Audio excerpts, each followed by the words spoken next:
Defending champion RCB की auction strategy पर इस बार किसी ने ध्यान ही नहीं दिया। अगर आप गौर से देखें तो इस बार इनके भाई बहुत स्मार्ट रहे हैं। इनको एग्जैक्टली जो चाहिए था इन्होंने वो प्लेयर परचेज किए हैं। कुछ एड ऑन हैं, कुछ बैकअप्स हैं। बहुत की प्लेयर इन्होंने इस बार आईपीएल ऑक्शन में परचेज किए हैं। सबसे पहले अगर आप देखो नंबर 3 का स्लॉट इनके लिए थोड़ा प्रॉब्लमेटिक था, वहाँ पर ये वेंकटेश अय्यर को ले आए। पिछले बार भी चाहते थे वेंकटेश अय्यर को अपनी टीम में, लेकिन इस बार फाइनली 7 करोड़ में इन्होंने वेंकटेश अय्यर को एक्वायर कर लिया। देन मंगेश यादव, एक तो यश दयाल का इनको बैकअप चाहिए था, वो लेफ्ट आर्म फास्ट बॉलर ले आए। और ऐसा लेफ्ट आर्म फास्ट बॉलर जो तीनों कंडीशंस में अच्छी गेंदबाजी कर सकता है, plus down the order batting में जो एबिलिटी लेके आता है। थर्ड, जिस तरह का वो फील्डर है, complete all-round player, 3D skill लेके आता है। उसके बाद 2 यंगस्टर्स, करिश चौहान ऑफ स्पिन गेंदबाजी करते हैं, डाउन द ऑर्डर आके अच्छी बैटिंग कर सकते हैं। तो एक तरह से कह सकते हैं आप, इनको ऑफ स्पिनर मिल गया, डाउन द ऑर्डर बैट्समैन मिल गया, जरूरत पड़ने पर इनको भी खिला सकते हैं। फिर बिहान मल्होत्रा, एक टॉप ऑर्डर का बैट्समैन जो इनके लिए बहुत डिस्ट्रक्टिव बैटिंग भी कर सकता है। लेकिन अभी दोनों खिलाड़ी बहुत यंग है, शायद उतने मौके ना मिले, लेकिन फ्यूचर के पॉइंट ऑफ व्यू से ये दोनों प्लेयर बहुत इंपॉर्टेंट रहेंगे इंडियन क्रिकेट में। उसके बाद कुणाल पांड्या के लिए एक और बैकअप चाहिए था, तो विकी ओसवाल के रूप में क्वालिटी लेफ्ट आर्म स्पिनर लेके आ गए। और वो जिस तरह से पिछले 1 साल में बैटिंग कर रहे हैं, तो लाइक टू लाइक रिप्लेसमेंट भी आप उनको कह सकते हैं। फिर सात्विक देशपाल, लेफ्ट आर्म चाइनामैन लेके आ गए हैं। इनको सुयश शर्मा के बदले अगर किसी और प्लेयर को खिलाना है तो सात्विक देशपाल को भी खिला सकते हैं, क्योंकि सात्विक देशपाल 2 साल से इस टीम के साथ एज ए नेट बॉलर जुड़े हुए हैं और नेट में उन्होंने बहुत इंप्रेस किया है आरसीबी के जो स्काउट्स हो, आरसीबी का जो मैनेजमेंट हो उनको, क्योंकि नेट्स में जिस तरह उन्होंने गेंदबाजी की थी उसी की वजह से सात्विक देशपाल को यहाँ पर पिक किया गया है। बट उससे बड़ी बात यह है कि पौंडीचेरी T20 लीग में वो इमर्जिंग प्लेयर भी थे और वहाँ पर सबसे ज़्यादा विकेट लेने वाले खिलाड़ियों में वो शामिल थे, इस वजह से भी उनको पिक किया गया है। फिर जैकब डफी तो इनके लिए बहुत बड़ी स्टील रहा। इस वक्त दुनिया की क्रिकेट में आईसीसी रैंकिंग में टॉप क्वालिटी का गेंदबाज, जिस तरह से अक्रॉस फॉर्मेट उनकी गेंदबाजी चल रही है। जॉस हेजलवुड के लिए इनको एक बैकअप चाहिए था, वो इनको जैकब डफी के रूप में मिल गया। और उसके बाद जॉर्डन कॉक्स, फिल सॉल्ट के लिए बैकअप कह लीजिए, मिडिल ऑर्डर में एक ऑप्शन कह लीजिए, जहां खिलाना वहां खिला लीजिए, एक लाइक टू लाइक रिप्लेसमेंट। अभी अगर आप देखें उतना नाम भले ही उन्होंने इंटरनेशनल क्रिकेट में नहीं बनाया, लेकिन उनके पास वो काबिलियत है अच्छी डिस्ट्रक्टिव बैटिंग करने की। और अब अगर आप इनकी 11 बनाओ और उस कॉन्टेक्स्ट में देखो कि किस स्पॉट पे कौन सा बैकअप इन्होंने लिया है, तो आपको समझ में आएगा कि आरसीबी की ऑक्शन स्ट्रेटजी इस बार बहुत स्मार्ट रही है। ओपनिंग देखो उनकी पहले से शॉर्टेड थी, विराट कोहली और फिल सॉल्ट ओपन करेंगे। और ये जो 11 मैं बनाऊंगा, मुझे लगता है कि 90% से ज़्यादा लोग यही 11 बनाने वाले हैं, क्योंकि आरसीबी की टीम इस बार इतनी सेटल्ड है, आप किसी को भी 11 बनाने के लिए दीजिए, हर कोई यही 11 बनाने वाला है।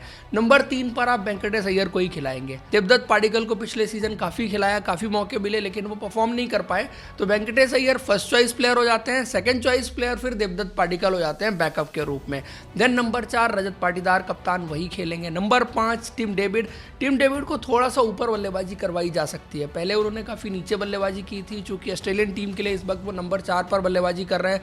और उनके जैसा बैट्समैन जिस फॉर्म में चल रहा है, जितनी ज़्यादा गेंदें खेले उनके लिए और उनकी टीम के लिए बहुत अच्छा रहेगा। तो आई थिंक नंबर 5 पर टिम डेविड को खिलाया जा सकता है। नंबर 6 पर जितेश शर्मा को ही खिलाया जाएगा, विकेट कीपर बैट्समैन, और पिछले बार जैसी उनकी परफॉर्मेंस रही थी, तो नंबर 6 के पॉइंट ऑफ व्यू से वो प्लेयर हो जाते हैं।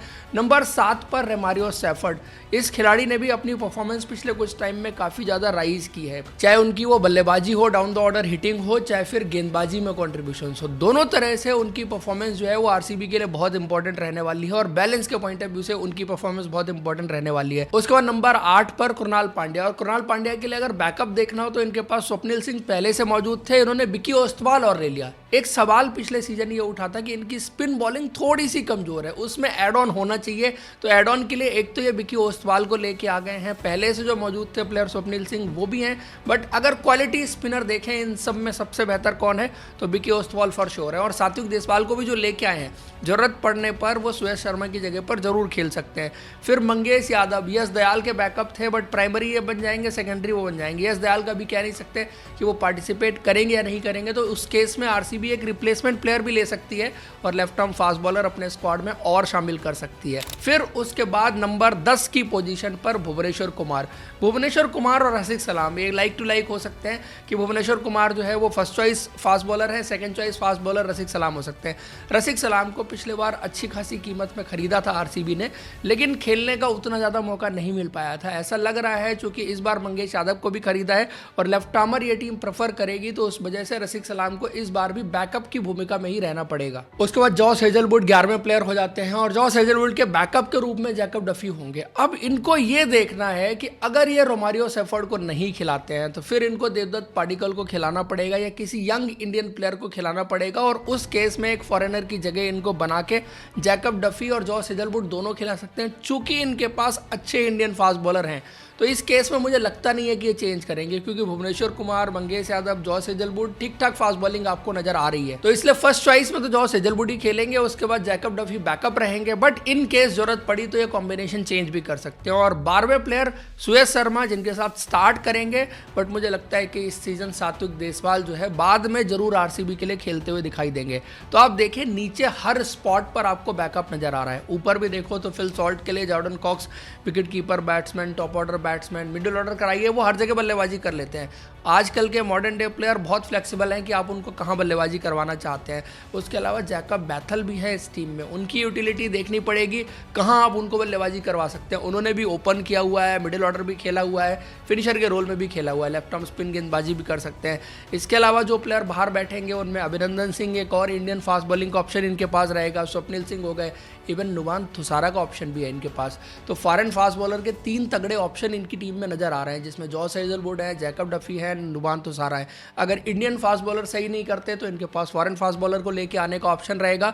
और इंडियन बैटिंग में शायद कुछ और ऑप्शन अगर होते तो फिर वो और अच्छा होता। हालांकि इनके पास देवदत्त पाडिक्कल हैं और 2 यंग इंडियन बैट्समैन है, जिसमें विहान मल्होत्रा हैं और साथ में कनिष्क चौहान है। तो ये कुल मिला के आप देखिए हर बेसिस इस टीम का आपको कवर होता हुआ नजर आएगा। और ऑलराउंड टीम, आप फास्ट बॉलिंग देखिए, 4 फास्ट बॉलर इनके प्लेइंग 11 में आ जाते हैं, 2 स्पिनर इनकी प्लेइंग 11 में आ जाते हैं, और उसके बाद वेंकटेश अय्यर का भी एक ऑप्शन रहेगा पार्ट टाइम में अगर इन केस इनको चाहिए। खिलाने के लिए ऑफ स्पिन चाहिए तो कनिष्क चौहान को लेके आ सकते हैं, लेफ्ट आर्म स्पिन के ऑप्शन हो गए, चाइना मैन हो गया। बैटिंग डेप्थ देखिए आपको नंबर 9, नंबर 10 तक नजर आने वाली है, क्योंकि मंगेश यादव भी अच्छी खासी बैटिंग करते हैं। T20 के फॉर्मेट में जो आपको चाहिए लास्ट में चौके छक्के लगाने की काबिलियत, बहुत कमाल का बैट फ्लो है, बहुत कमाल का बैट स्विंग है और अच्छे छक्के लगाते हैं। तो नज़र उनके ऊपर भी रखिएगा और आरसीबी की इस टीम पर भी रखिएगा। पिछली बार जितनी बेहतर टीम थी और इन्होंने ट्रॉफी जीती थी, उससे बेटर टीम इस बार फॉर श्योर बनी है। आप लोग को क्या लगता है, 10 में से कितने नंबर देना चाहेंगे आरसीबी की इस टीम को, कमेंट करके बताइए। वीडियो इन्फॉर्मेशन अच्छी लगी है तो लाइक और हमारे चैनल को सब्सक्राइब जरूर करें। Thank you, see you in next video.